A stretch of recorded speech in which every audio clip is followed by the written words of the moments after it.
এটা দিয়ে করা যায় আসলে electronics, not a mobile phone, শুধু ইলেকট্রনিক্স এর টিভি যত ধরনের ডিভাইস আছে ইলেকট্রনিক্স এর সবগুলো এটা দিয়ে রিপেয়ার করা যায় আসলে।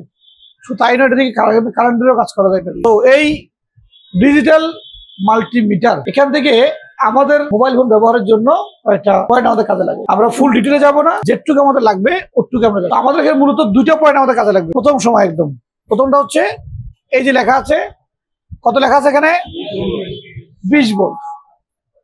আমাদের মোবাইলের ব্যাটারি ভোল্ট কত? Battery volt 5 volt. চার্জিং এর ভোল্ট কত? তাহলে আমাদের চার্জিং এর ভোল্ট 5 আর ব্যাটারি ভোল্ট 3.7 থেকে 4.2। তারপরে এর মধ্যে আমাদের জেনারেল ভোল্টেজ গুলো সীমাবদ্ধ। কিছু জায়গায় একটু বেশি আছে, দুইটা জায়গায় এটা পড়া যায় আমরা, কিন্তু মাদারবোর্ডের মধ্যে অধিকাংশ জায়গায় আমাদের এই 5 ভোল্ট এবং 4.2 ভোল্ট পর্যন্তই বেশিরভাগ ওয়ার্কিং হয়। তো এই জন্য আমরা রাখছি কত এটা 20 ভোল্টে, 20-এর পর 200। আমরা এই 20 ভোল্ট দিয়ে আমাদের, যেহেতু আমাদের মাদারবোর্ডের মধ্যে 10 ভোল্টের উপরে নাই, 10 ভোল্টের ভিতরেই সব, শুধু একটা জায়গায় ভোল্টেজটা হাই আছে, লাইট সেকশন। লাইটের যে পজিটিভ আছে, এই লাইটের পজিটিভে কত ভোল্টেজ থাকে? লাইটের পজিটিভে ভোল্ট কত থাকে? লাইটের পজিটিভে কত ভোল্ট থাকে?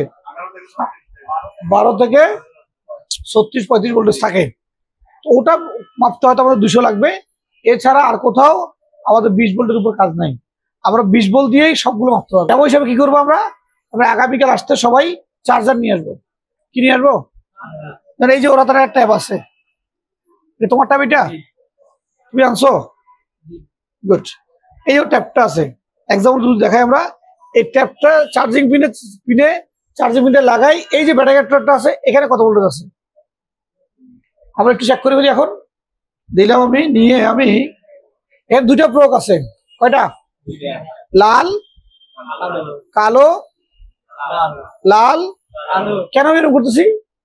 কারণ হচ্ছে এই দুইটাই নিজস্ব সত্তা। কোনটা ছাড়া কোনটা দিয়ে মাপলে আমি একুরেট ভোল্টেজ পাবো না। এবং কালো দিয়ে যখন মাপবো আমার নেগেটিভ ভোল্টেজ শো করবে, লাল দিয়ে যখন মাপবো, যেমন আমি এখন পজিটিভ নেগেটিভ দুই জায়গায় ধরি, এটাকে একজনটা দিয়েছো, তুমি দিয়েছো, তার মানে এই ব্যাটারিটাই 3.81 ভোল্টেজ আছে। ক্লিয়ার? তার মানে এটা 3 কত আসছে? কোনো মাইনাস চিহ্ন আছে পাশে? তাহলে ঘুরে মাপি, এটাকে উল্টে মাপি এটাকে। এবার দেখো তো কোনো মাইনাস চিহ্ন আছে?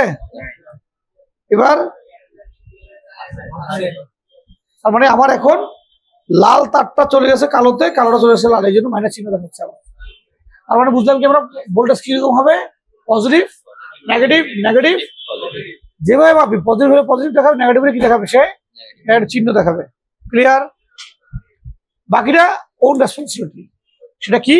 আগামীকাল আমরা চার্জারটা এনে এই চার্জিং পিন লাগাই, চার্জ পিনে গোড়ায় মাপবো কত ভোল্টেজ আছে, কোথায় মাপবো, তারপরে ব্যাটারিতে মাপবো। ব্যাটারি ধরি, দেখো তো কত আসছে? 3.81। মানে এই ব্যাটারিটা 3.81 ভোল্টেজ আছে। তারপরে এটাকে মাপি,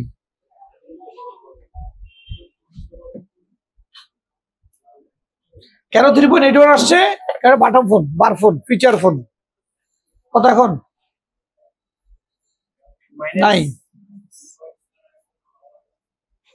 নাই, মর Gaya battery, no more. Battery বসে গেছে একদম। এটাকে এখন আমাদের কুইক চার্জার দিয়ে হিট দিতে হবে, হিট দিয়ে তারপর চার্জ মাপতে হবে। একদম বসে গেছে এটা। Diode mode. আরটা হচ্ছে এরকম, কি মুড হবে? যাও বসে যাও। কি মুড হবে? যখন এই দুটো একসাথে হবে, এটা হচ্ছে বাস, এটাকে বলা হয় বাস, মানে শব্দ। আর এটা হচ্ছে, এটাকে বলে কি? এটা মূলত ওহমস মুড। কিন্তু দুটো যখন একসাথে হবে তখন কি নাম হবে? দেখে নেন, কন্টিনিউটি মুড। কন্টিনিউটি মুডের মূলত কাজ হচ্ছে, যদি ভ্যালু থাকে সে রিডিং শো করবে, আর শর্ট থাকলে সে বিপ দিবে। কি হবে? আমাকে বলো কি হবে? এই দুটো মিলিয়ে কি নাম? কি কন্টিনিউটি মুড যদি ভ্যালু থাকে তাহলে ভ্যালু ও মান দেখাবে, আর শর্ট হলে কি দিবে, টুট টুট টুট করে বিপ দিবে। ডেমো শুরু যদি আমরা দেখি, এই আওয়াজ হচ্ছে, এখন কি আছে এটা শর্ট, তাহলে এখন হচ্ছে কি শর্ট। তাহলে কোথাও যদি শর্ট থাকে বা সমান লাইন থাকে, একই লাইন থাকে, তাহলে কি হবে, এটা এই বিপটা দিবে। আর যদি ভ্যালু থাকে তাহলে কি করবে, রিডিং শো করবে। কন্টিনিউটি মুড, কন্টিনিউটি মুডের মূল কাজ হচ্ছে হয় সে কি করবে, শর্ট হলে বিপ দিবে আর ভ্যালু থাকলে ভ্যালু দেখাবে। কিন্তু এই মিটারগুলো এরকম হয় না, এটা শুধু কি হয়, শর্ট থাকলে বিপ দেয় কিন্তু রিডিং শো করে না। কিছু মিটার আছে ওটা শুধুই এরকম, ওখানে ডাইরেক্ট মুড নাই, ডাইরেক্ট এই কন্টিনিউটি মুড। তো ওগুলোতে আমার কাছে মিটার আছে ভিক্টরের, ওখানে রিডিং দেখাবে, তাহলে শর্ট থাকলে কি হবে, বিপ দিবে। বাট এইগুলোর মধ্যে, এই মিটারগুলোতে এই পয়েন্টটার মধ্যে এটা হয় না, এই পয়েন্টটার মধ্যে কি করে এখানে শুধু বিপ দিবে, এখানে রিডিং দেখায় না, কারণ এটা আলাদা করে আবার ডাইরেক্ট মুড আলাদা করে আছে। তারপর আবার ফিরে আসি, কন্টিনিউটি মুড মানে হচ্ছে কি, হয় সে ভ্যালু দেখাবে না কি করবে, শর্ট দেখাবে, বিপ দেখাবে। আমরা যেটা করি এই বিপটাকে অন্যভাবে অ্যানালাইজ করি, আমরা শুধু এটাকে ইউজ করি বিপের জন্য। এর জন্য আমার একটা চার্জিং পিন পজিটিভটাও কেটে গেছে, চার্জিং পিন উঠাতে গিয়ে লাইনটা কেটে গেছে। তাহলে আমার এই লাইনটা কয় জায়গা থেকে আসছে, এইটা লাইনটা যে কয় জায়গা থেকে আসছে আমি খুঁজে রুকি দিয়ে মিটার দিয়ে। তো আমি যখন লাইনটা খুঁজবো আমি কতক্ষণ তাকায় থাকবো এটার দিকে, আমার লাইনটা 10 জায়গায় 20 জায়গায় চেক করতে হবে। এক্সাম্পল, আমি কিভাবে বের করবো এটা, এতক্ষণ তাকিয়ে থাকা যাবে না, তাকিয়ে থাকা যাবে। তখন আমি কি করবো, এই নেগেটিভটা বা পজিটিভটা যেকোনো এক প্রান্ত ধরবো, আর এক প্রান্তে ভেবে ধরবো, যেখানে গিয়ে আমার একুরেট লাইন হবে সেখানে কি হবে, আমি একুরেট লাইন পাইছি, আচ্ছা এটা আমার লাইন। এই শর্টকাটে খোঁজার জন্য কি এই বিপ মুড।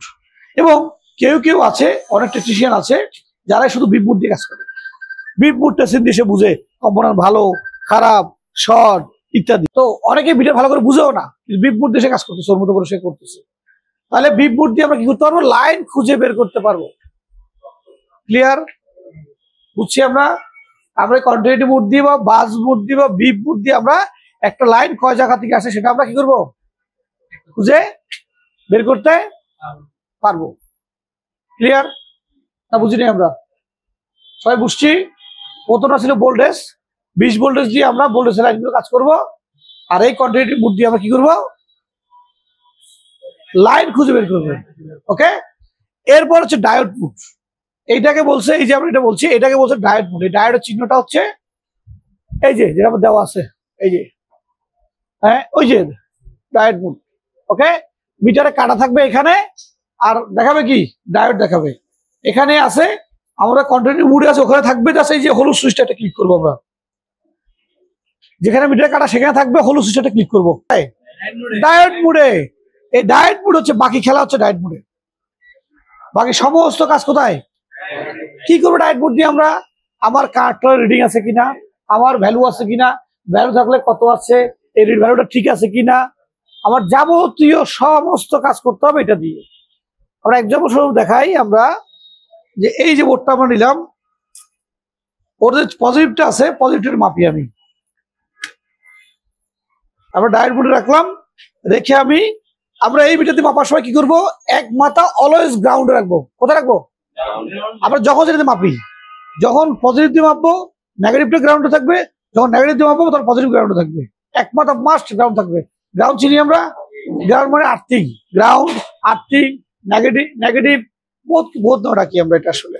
তো আমি এটাকে লালটাকে গ্রাউন্ডে ধরলাম, ধরে আমি ব্যাটারি পজিটিভটা মাপলাম, কত ভ্যালু বলো তো,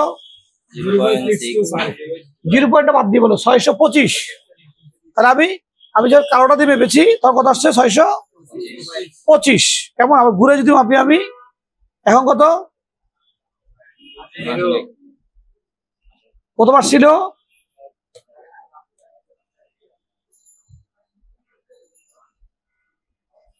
কথা ছিল 1900।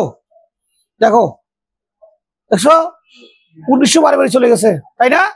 অলওয়েজ এই পজিটিভ রিডিং দুটা ওকে, রিডিং এসে দাঁড়িয়ে থাকলো ওকে, আবার রিডিং এসে বারে বারে চলেও যায় সেটাও কি দুটোই ওকে আছে রিডিং। কেমন?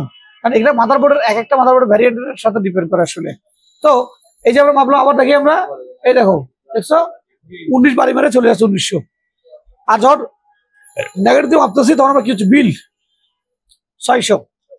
ওকে, এবার ওর ফোনটা মাপি আমরা, এই নর্মাল ফোনটা মাপি আমরা। প্রথম পজিটিভটা আমরা মাপি, এটা নেগেটিভ ধরলাম, ধরে কত 600 কত 70, উল্টা ঘুরে মাপি আমি কত 1400 পাড়ি দিয়ে চলে গেছে। কত 1100 ছিল 1900, এটা 1900 বাড়ি মারছে। ওকে, তাহলে একদিকে 1900 অন্যদিকে 400, বোঝা গেল? এখন কিভাবে বুঝবো আমরা যে আসলে আমার রিডিং ভালো কখন, খারাপ কখন, কোনটা রিডিং কত, কোনটার ভ্যালু কত, বুঝবো কিভাবে? প্রশ্ন থেকে যায় না? প্রশ্ন খুবই চমৎকার, উত্তরটা খুবই চমৎকার। সেটা হচ্ছে যে আগে এটাকে গজাগজি করে ফেলতে হবে। কি হতে হবে ভাই? পেঁচা ফেলতে হবে এটাকে। পেঁচানোর পর কি হবে? যে কোনো সমস্যা আগে হয় না, সমাধান আগে হয়, সমস্যা আগে হয়। এটা কম্পোনেন্ট মাপার সিস্টেম হচ্ছে, যে আমি একটু দেখাচ্ছি, আমি বলেছি বসেন, আমার লোক দেখা দিই আপনাদেরকে। আমার লালটা কোথায় থাকবে? গ্রাউন্ডে। আর কালোটা ক্যাপাসিটরের যে দুই মাথায়, যে মাথায় গ্রাউন্ড সে মাথায় ভ্যালু লিখবো না, যে মাথায় রিডিং আছে ভ্যালু আছে মাথায় লিখবো। হ্যাঁ, কালোটা দুইটার ভ্যালু দেখাবে। অলওয়েজ মনে রাখবেন যে নেগেটিভ দিয়ে একটা ভ্যালু দেখাবে, পজিটিভ দিয়ে উভয় ভ্যালু দেখাবে must. Negative positive, positive negative value must দেখাবে। অলওয়েজ মাথার মধ্যে দুই রকম ভ্যালু থাকবে, নেগেটিভ একটা থাকবে। গুড, তাহলে আমরা নেগেটিভ লালটা দিয়ে আমরা একটা কম্পোনেন্ট মাপি। এখানে আমরা কত ভ্যালু আছে দেখাই। কত দেখো তো, নাই, এটা গ্রাউন্ড এই পাশটা। এবারে কত দেখো তো, 900 কত 978, এই পাশটা 978, একটা মাপলাম। আটটা মাপি কত বলো 30। আবার আমি যদি এদিকে মাপি, এদিকে নাই 0, তার মানে কি এখানে আমরা পাইলাম, এখানে আমরা রিডিং পেয়ে গেলাম 648। কোথাও পাইছি? কালো তো পাইছি আমরা। ঘুরে লালটা মাপি আমরা, লালে কি বলে দেখি, কত 1480, বোঝা গেল? কয়টা ভ্যালু বললাম আমি? একই প্রিন্টে কয়টা ভ্যালু? ক্যাপাসিটর কয় মাথা? 2 মাথা। এক মাথা কি দেখাবে? Ground, earthing negative. আর এক মাথা কি পজিটিভ। কয়টা ভ্যালু হবে? কি হবে? পজিটিভ নেগেটিভ, লাল কালো। লাল একটা ভ্যালু দেখাবে, কালো একটা। শুরু হচ্ছে এই মুহূর্ত থেকে। আমি জিনিসটা দেখাই কিভাবে মাপতে হবে। ক্যাপাসিটর, তাহলে এটা হচ্ছে আমাদের নেগেটিভ ভ্যালু, এটা পজিটিভ ভ্যালু। এখানে পজিটিভ দেখাবে, এখানে মাইনাস এবং প্লাস দুটো ভ্যালু হবে। পজিটিভ দেখাবে এক্সাম্পল 1470 যেটা পাইলাম আমরা, আর নেগেটিভে পাবে এক্সাম্পল 400। তো করা পাইছি আমরা, পজিটিভ পাইলাম একটা, নেগেটিভ পাইলাম একটা। ঠিক এভাবে করে লিখবেন। গ্রাউন্ডে কোনো ভ্যালু হবে না, পজিটিভ 2 রকম ভ্যালু হবে। এরকম কটা করে মাপবেন? 20টা করে এরকম রিডিং মাপেন। মাপার পর আমি একটু দেখবো যে কার কি অবস্থা। কেমন সবাই বুঝছেন বিষয়টা? না বুঝুন না কেউ? না রিপিট কোয়েশ্চেন করে আমি আবার রিপিট করি। এটা এখানে ডায়েট মোডের ভ্যালু দিয়ে দেখাবে, কটা দিয়ে? ডায়েট মোড ভ্যালু দুটো দিয়ে দেখাবে, পজিটিভ নেগেটিভ, লাল কালো, দুটো নিজস্ব ভ্যালু আছে। এই যে 400 দেখাচ্ছি আমরা, এটা আসছে কালো দিয়ে। এই যে 1400 বলতেছি আমরা, 1400 আসছে এটা দিয়ে। ওকে, আমরা ক্যাপাসিটরের এক মাথায় যে মাথায় ভ্যালু দেখাবে সেই মাথাটাকে আমরা দুইভাবে ভ্যালু নিব, লাল দিয়ে নিব, কালো দিয়ে নিব। কি দিয়ে নিব? ডায়েট মোড দিয়ে। আমার মিটার থাকবে কোথায়? এই ডায়েট মোডে। এই মোডে থাকবে না কিন্তু, এই ডায়েট মোড থাকবে। ডায়েট মোড থেকে আমরা 20টা কম্পোনেন্ট মাপবো। হলুদটা সুইচ, ওটা এক্সিবে আমাদের কন্টিনিউ মোডে আসবে। আর এক্সিবে কোথায় যাবে? ডায়েট মোডে চলে যাবে। ঠিক আছে, সবাই ক্লিয়ার? নাও স্টার্ট। আমরা সবাই একটু করি আমরা। কেমন? মোবাইল ফোন সার্ভিসিং একটি প্র্যাকটিক্যাল পেশা। এটি শুধু থিওরিক্যাল শিখে চলে গেলে আপনি কাজ করতে পারবেন না। ইতিমধ্যে আমরা অনেক যুবককে পেয়েছি যারা শুধু ক্লাসে বিশ্বাসী, ক্লাস করে চলে গেছে, আসলে তারা আদৌ স্বাবলম্বী হয় নাই। এটি সম্পূর্ণ প্র্যাকটিক্যাল একটা বিষয়। আপনি যতটা থিওরিক্যাল করবেন তার চেয়ে বেশি হচ্ছে গুরুত্বপূর্ণ হচ্ছে প্র্যাকটিক্যাল। মিটার আমরা ক্লাস করালাম, ওকে, বুঝিয়ে দিলাম, সব ক্লিয়ার। যদি এটা প্র্যাকটিক্যাল না করেন আপনি, তাহলে এই নলেজ আপনার জন্য আসলেই নয়। কাজেই প্র্যাকটিক্যাল করতে হবে। ভালো থাকবেন সবাই। আসসালামু আলাইকুম। হ্যাঁ, বাহ।